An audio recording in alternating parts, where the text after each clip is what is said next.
All roads lead to me. Rio is. Welcome back to another Agatha All Along breakdown, where we're going to be talking about episode 7 and the craziness that happened during it. Because this episode, I'm going to be honest, I was a little confused at first. However, it did a really good job presenting past, present, and future, accepting death, and, really showing the mortality of this universe. Let's talk about what happened, the big reveal during it, as we go through the episode. Now, first of all, it's Lilia's time for her trial, and when she was falling at the start there, it reminded me of something. I couldn't exactly remember what it was, but it did remind me of something, so if you know, let me know down in the comments. But then we jump to Billy and Agatha, who are just walking along the road, and Billy turns around and asks, "Where's Rio?" And she says not to ask that question, pointing that Rio just left after Alice died and then the others died because, well, she is death, and she was taking the bodies to the underworld. But I do like the kind of back and forth Billy and Agatha had at the start of the episode, like how Agatha is kind of playing with him, turning around like, "I'm your old babysitter, come on, talk to me. I'm your mom's ex-best friend." And it's kind of ironic because she was Wanda's friend at first until Wanda found out how she was evil and everything with Agatha all along. And it's funny because Billy even says that Wanda is not his mom, and I've already seen memes all over the internet where people are like, Wanda coming after her son for saying that. So I thought that was pretty funny, but it makes sense. This kid was Billy Kaplan. He still thinks he is. He's not actually sure if he's Billy or William. He's still figuring that out. So technically, William already had a mom. So his mom is William's mom. Wanda still is as well, but he has to fully connect with himself to kind of understand that more. And I like how when he asks if Wanda's really dead, and if she saw a body, she says, yeah, she might be dead. And she did see a body. Obviously, in that body, it wasn't in the actual body itself. She just saw a body. So we still got a lot to learn about if Wanda's really dead. I feel like they're going to reveal by the end of the series that she's not. But we'll see what happens when it comes to that, because it definitely seems like Billy's whole intention is to find Tommy after last episode. They won't even be finding Wanda in this, but I wouldn't put it past them to set that up, to reveal, oh, Scarlet Witch is out there, but you gotta find Tommy first and then go find her. And I love how Billy even questions if Agatha's actually ever done the road before, because she says, Alive. Success. however, they kind of led into multiple parts in this season already where it seems like Agatha hasn't actually been on the road. Nervous, she seems scared or unsure of what to do exactly as she tries to cheat the system. So there's things that kind of show that she might have never actually done the road before and that it was all a rumor that she was the only one that survived. I think that would be a big twist if that ends up happening, but I'm curious to see if they end up doing that or not. So as they go into the trial, it's a tarot reading, which obviously is Lilia. We know she does this. And as Billy killed her last episode, seemingly, it makes sense that they wouldn't be able to pass this test without her. But of course, we know she's not dead because at the start of the episode, we see that she's still alive and falling. And then as we go through the episode, we see them in the cavern, we see flashbacks, we see going to the present and past. It's a lot of kind of confusing at times parts, but also really interesting to see how they showed Lilia's past, how she connected to her power and everything else. And I do like how when they're doing the tarots, you have Billy kind of messing it up. The swords are falling down. Then Agatha makes it even worse, making more swords fall, and them just kind of bluffing as they go. Because Agatha thinks it's a whole joke. It's not really real. It's all luck. Where Billy actually is trying to take it seriously. So I just kind of love the two different perspectives. Agatha is definitely arrogant with her power. She thinks she can do whatever she wants. Where Billy's a little bit more cautious because he's still new to all this. And then that's when we jump to Lilia and Jen in the cave. And this was kind of the interesting part because this is where it kind of got a little confusing at first. Where Lilia said they had to go look for a shelving, which then all leads into later where she does see a shelf and that shelf leads them into the trial. So the way they play this is like Lilia seeing the future, what they're supposed to be doing, and then relaying it to the past, kind of losing her gaps in memory because she's living in the past or living in the future at that exact moment, while herself in the present time is still continuing down the path. Just like how we got the reveal where Lilia told Jen stuff that she doesn't remember, and that teen was the son of the Scarlet Witch. And this is when we finally learn about her backstory a little bit with the flashback to her past as she's doing her first lesson as a witch. I thought this was really interesting as it's kind of her holding her. They talk about how she's holding herself back because she's doubting herself. And that was her whole character arc of this episode, is the fact that she had all this power, but she was so scared of death and everything that happens in the future that she pushed her power away, became a hermit, and was doubting herself every minute because she was scared of the future, which is what she was seeing. And I do really like how they played with the past, present, and future, showing us the different moments of everything kind of interconnecting and coming to fruition as we find out that the flow of time is an illusion, and that when she was a child, she lived her life out of sequence as she lived moments from the future to the past to the present.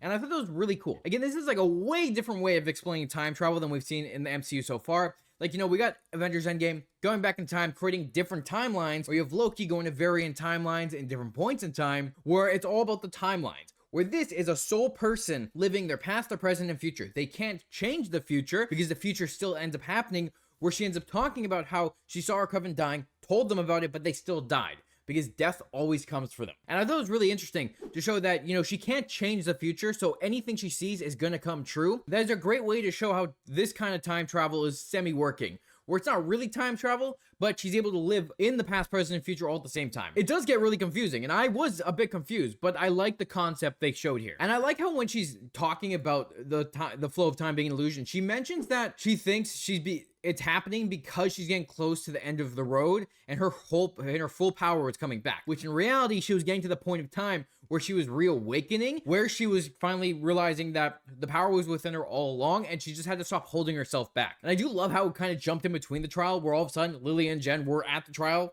all of a sudden, and Billy was freaking out because he didn't mean to do that to Jen and Lilia. And I love how Billy is consciously reading her mind as she's doing it. She's kind of freaking out, even saying that he could have saved Alice. And I love how Billy's like, if I knew I had the power, I would have saved her. So he kind of regrets not saving Alice in the moment when Agatha was killing her. So it really shows how Billy kind of lets his mind reading just go, and he just does it, which he says she was talking really loud in her head. So it kind of makes sense how he was picking up those thoughts, and he's still not fully in control of his powers, so he's still trying to figure out what exactly he needs to do.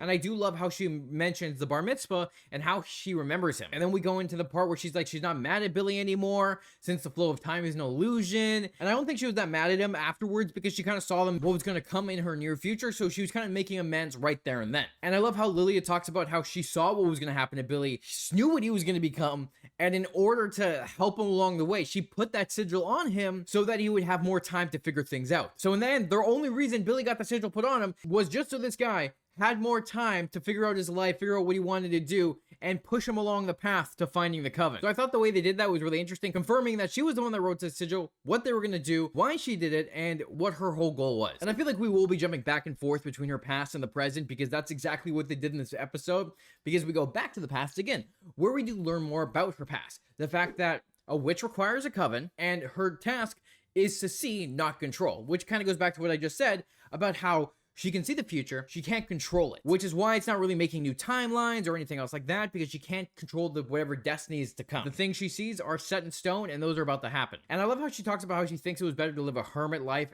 and be a fraud because she was so scared of death, because she saw her whole coven die, she was scared of her own mortality, and the whole reason she kind of hid away is so that she wouldn't have to see all that anymore. And then when we go back to the cave, I love how she finds Billy's spell book. She talks more about how she put her powers away because of death. Then they find the shelving they mentioned and go on to the trial, which in the trial, when we have them all together, Lily is Glinda, the Good Witch of the North from Wizard of Oz. Agatha is the Wicked Witch of the West from Wizard of Oz. Billy is Maleficent from Sleeping Beauty.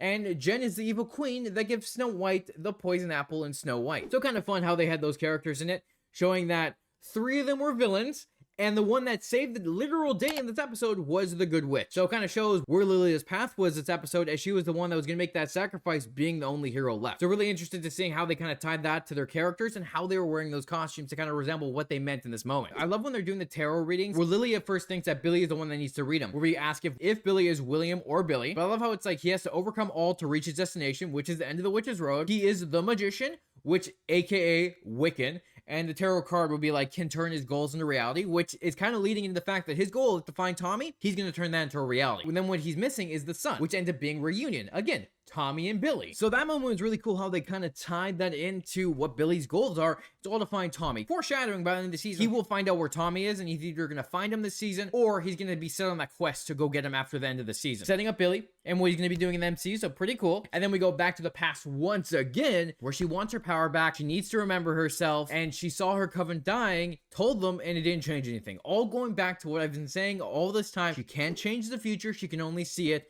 So by doing anything to interrupt it, it still ends up happening no matter what. So really interesting to see how they're all tying that to it. Even how the other witch said, death comes for us all, which is what everyone has in common. So that was pretty cool, showing her that her death is coming. And she even says her death will come by falling, which by the end of the episode, it technically does, as she reverses it and falls towards the sword. So much foreshadowing and just kind of showing what this episode was going to do. And they did it so well, where I was confused, intrigued, and just overall impressed at how they explained all this. But time to go back to the cave one last time, where we see her tell Jen about the son of the Scarlet Witch, kick them off the road. Agatha is in the trial with Billy. they need to find the bookshelf. Then we see that the Salem 7 are in the underground with them. So a lot of the stuff at this last moment was kind of tying back to what we already saw. So I thought that was interesting.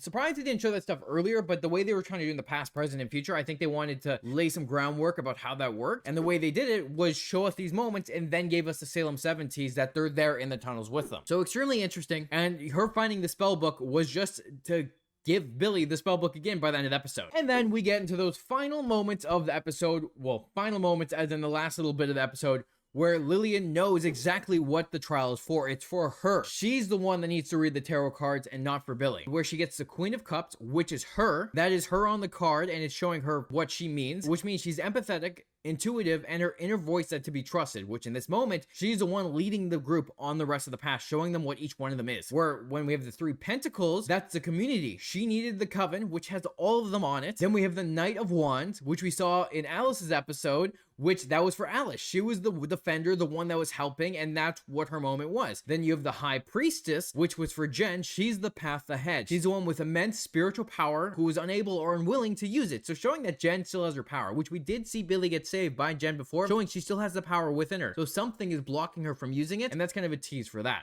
showing her that she's the path forward and that she has to unlock her power as well. Then we have the obstacles part where it's the 3 swords, which is showing Agatha where she was crying over Billy. And in that moment, that's heartbreak and sorrow and grief, which is exactly what she was dealing with in the moment when she believed it was her son. Then you have Windfall, the Tower Reverse, which was Billy's tarot from the freaking last episode that we saw. And that's a miraculous transformation. The boy went from William Kaplan to Billy Maximoff after having his soul swapped out. So that was his. And then we have the Destination, which is Death, showing Rio being confirmed as Death in this moment. We all already knew she was going to be Death, but she is now confirmed as officially Death in the MCU. And it's pretty cool. Design was pretty cool, even saying that Death is the original Green Witch. Didn't think they'd actually tied into that, so I'm very interested in seeing what they do, but showing it that Death always comes for them. Rio was coming to take Lilia because Lilia's time was coming up, and she saw her future. And the fact that Rio wasn't there at the start of the episode was because Rio was taking the bodies to the afterlife. Really interesting. I really like that Aubrey Plaza is Death. I think that fits her so freaking well, and I cannot wait to see what they do with her in the rest of the season. And I do really like it then how Lilia gets the rest of them to go. She closes behind them, saying she loves being a witch. And the thing is, Lilia had always feared death, but she turned around and faced it in her final moments, knowing that this was her destiny to face the Salem 7, to slow them down and stop as many as she could from getting to her coven.